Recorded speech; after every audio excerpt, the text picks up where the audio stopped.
ابن عباس رضي الله عنه قوري لبيدا فرمي أو رجيك عمر كري خطاب رضي الله عنه قوري لبيتي دا شهيد كرا دا فرمي من وستابهم لقل خلق لقل مسلمانان دعاء بو عمر دكين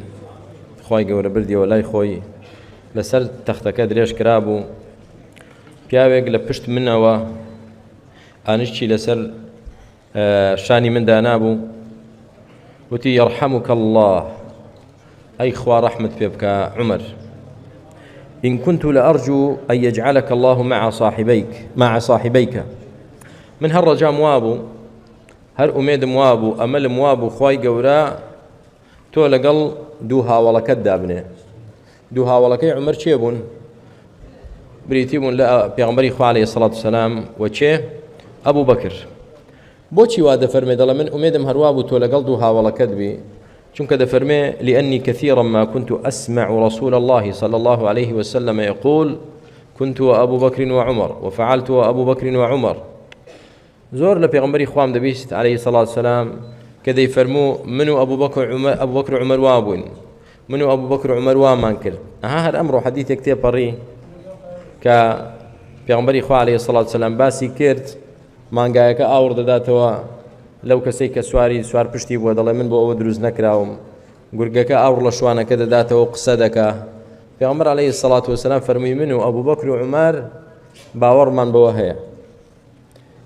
بۆیە عەلی ڕەزای خوای گەورەی لێبێ زۆر دەیبیست کە پێغەمبەری خوا عەلەیهی سەڵات وسەلام ئەبوو بەکر و عومەر لەگەڵ خۆی دادەنێ ئێستا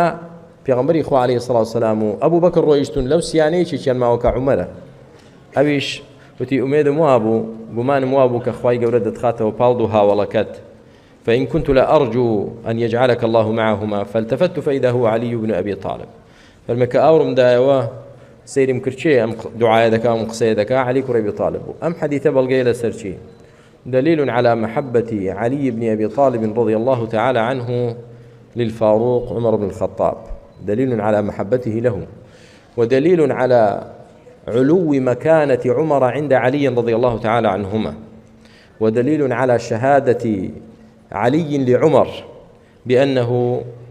مع صاحبيه رسول الله عليه الصلاة والسلام والصديق أبي بكر رضي الله تعالى عنه كما قال أوجد كسانك بنابي موالاة آل البيت محبة علي بن طعن لعمر بدن هيهات لستم على طريقة عمر ولا على سبيل علي رضي الله تعالى عنهم أجمعين.